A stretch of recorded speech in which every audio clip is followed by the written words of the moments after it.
Olá, o Entre Conversas está começando e no programa de hoje nós vamos conversar sobre neuroeducação infantil. Não saia daí!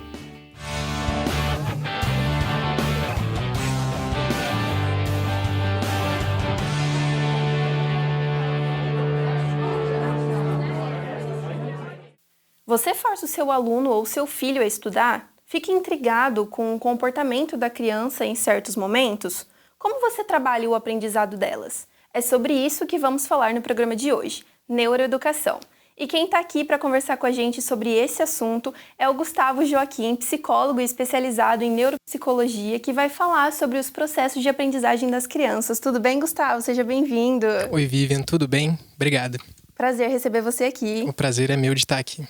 Então, para a gente começar o nosso bate-papo, eu vou começar com a pergunta fundamental. O que é neuroeducação, neurociência? Bom, a neuroeducação é uma parte dentro da neurociência. Quando a gente pensa em neurociência, a gente está pensando em uma parte da ciência que está se importando com os processos mentais, processos cognitivos ou até processos psicológicos superiores, vai depender da ênfase que se está dando para se estudar a neurociência. A neuroeducação é uma parte dentro desse grande estudo que é a neurociência, e nesse sentido a gente tem de estudar abarcando 3 áreas.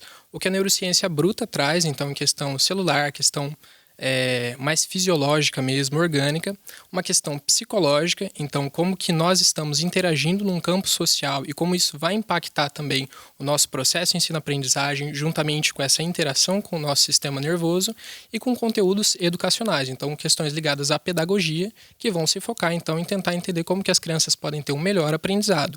Então a neuroeducação em síntese é essa união dessas 3 áreas do conhecimento em uma tentativa de poder, digamos assim, maximizar ou aperfeiçoar o modo de como a gente pode ensinar e educar nossas crianças. E como que a neuroeducação ela é fundamental para o aprendizado da criança em si? Como que a gente pode utilizar a neuroeducação? Utilizar a neuroeducação, na verdade, é pegar todos os princípios que a gente tem hoje de ciências que são usadas por esses profissionais das diferentes áreas, então, em questões de pesquisa, em questão de produção de conhecimento e aplicação, então, dentro de sala de aula ou até mesmo em casa, quando a gente começa a pensar em como melhorar a condição para o meu filho de estudo, melhorar a qualidade de sono, melhorar a relação que ele tem, então, com colegas, com grupos sociais, possibilitando que ele se insira em outros locais, pensando, então, consequentemente, aspectos emocionais dessa criança e até questões de como ela mexe com tecnologia, como ela participa de jogos e brincadeiras, dentre outras questões. A neuroeducação ela pode ser usada apenas por professores nas escolas ou os próprios pais podem estar desenvolvendo essa neuroeducação com as crianças? A ideia da neuroeducação é um pensamento para o profissional que vai pensar a prática de educação. Os pais podem auxiliar, como eu comentei, nesse sentido de policiar como que os filhos estão lidando com questões emocionais, muitas vezes que escapam do controle, sei lá, dos professores, dos educadores. Os pais podem ficar cientes em como que esse filho está dormindo, se ele está tendo uma boa qualidade de sono, que é um dos momentos em que a gente vai ter um grande funcionamento cerebral, possibilitando o que a gente chama de sedimentação, que é o momento em que a gente consegue realmente fixar os conteúdos aprendidos, melhorar o que a gente chama de nossa memória semântica, ou seja, nossa memória de pensar como as coisas funcionam, decorar nomes, a nossa memória também de trabalho, de como que a gente vai possibilitar conseguir fazer uma determinada atividade. A partir do sono, por exemplo, os pais podem estar auxiliando. Também quando os pais pensam em como o filho está lidando com redes sociais. Atualmente a gente tem muitas crianças que passam o dia inteiro, e não só crianças, nós também muitas vezes, adolescentes, que ficam o dia inteiro no celular.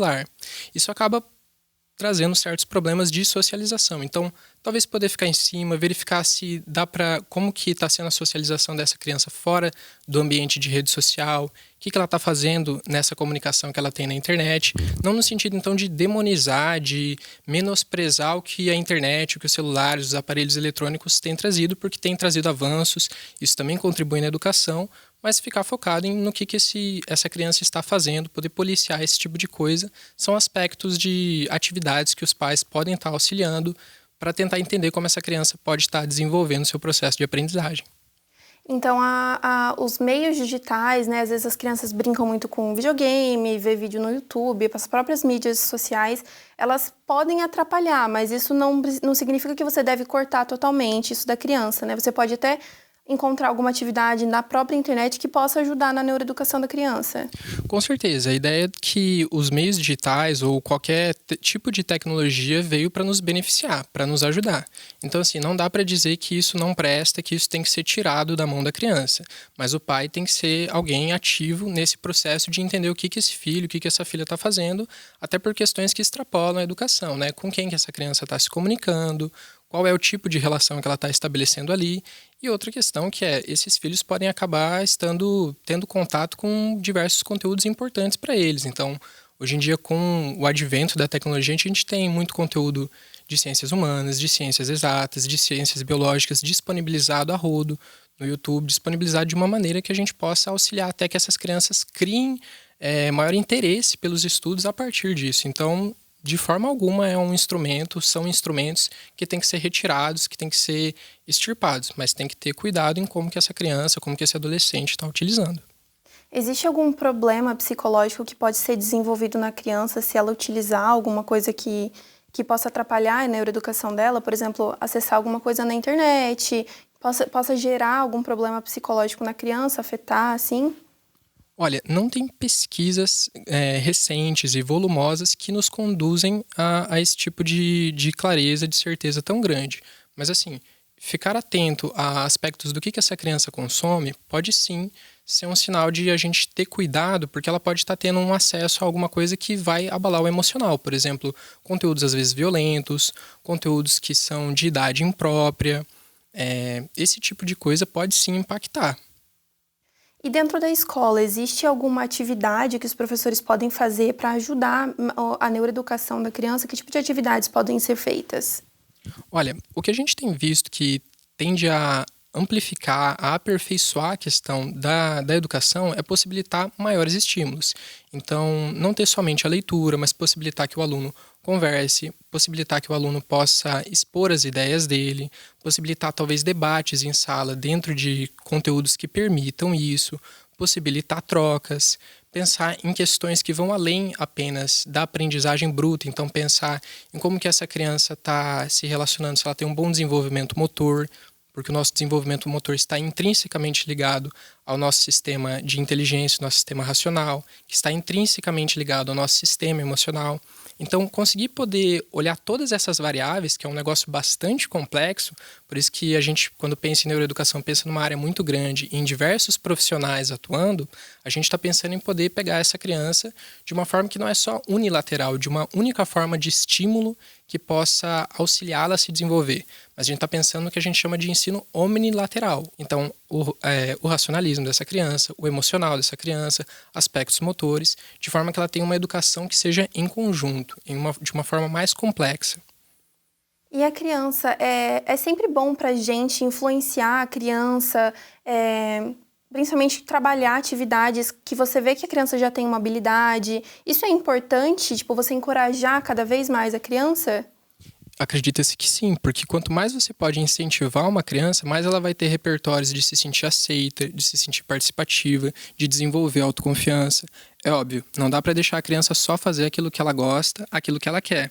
Vão sempre ter coisas no nosso ensino que vão ser necessárias, que às vezes vão ser chatas, que não vão ser prazerosas. Isso também tem que ser colocado. Mas a parte de estímulo, de elogio, de um aspecto emocional junto com esse aprendizado é sim muito importante para que a criança possa se desenvolver de uma forma melhor.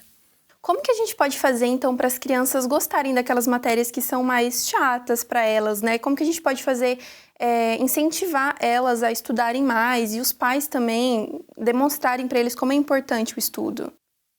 Olha, é muito difícil de responder essa pergunta porque não há uma única maneira universal que vai servir para todas as crianças. Então, todos nós vamos ter nós vamos ter possibilidades complexas de aprendizagem. Então, questões muito particulares, muito singulares, que vão fazer com que a gente se aproxime mais de uma área ou de outra. Mas eu acho que nessa questão que você traz da dificuldade, talvez uma possibilidade seria mostrar para a criança a aplicação daquilo. Então, para que serve essa fórmula da física que a gente está usando? Onde que ela pode ser utilizada? Ou esse conhecimento matemático, ele serve para quê? Para pensar qual coisa? Sei lá, se a gente pensar a geometria e mostrar um jogo de bilhar, por exemplo, como que funciona pensar aquilo, pensar a fórmula da física e mostrar a questão de um carro, de como ele funciona. Essas ideias poderiam auxiliar de alguma maneira, claro, isso, de novo, não é uma ideia generalista que vai servir para todas as crianças, mas partir da realidade delas e de como elas estão inseridas no mundo e o que elas veem nesse mundo pode possibilitar que essa criança comece a desenvolver um maior interesse por esse estudo que às vezes também não é tão legal. Mas pelo menos verificar a importância, a necessidade disso é o que pode fazer com que a criança desenvolva aí algum aspecto de buscar minimamente entender esse conteúdo. Então a gente tem que entender que a neuroeducação ela vem também de dentro de casa, né? Não necessariamente só da escola. Dentro de casa também os pais podem estar ali aplicando isso para as crianças, né? Sim, possibilitar formas de estímulo diferenciados para as crianças é uma forma de fazer com que elas possam aprender. Não sei se a gente pode chamar isso exatamente de neuroeducação, mas é um componente educacional, que com certeza vai fazer muita diferença no como essa criança se relaciona com os outros e consigo mesma e com os conteúdos que ela, porventura, venha a aprender. Tá certo, então, Gustavo. Muito obrigada pela sua presença. Eu que agradeço. Foi um prazer receber você aqui. E o Entre Conversas vai ficando por aqui e eu encontro vocês no próximo programa. Tchau, tchau!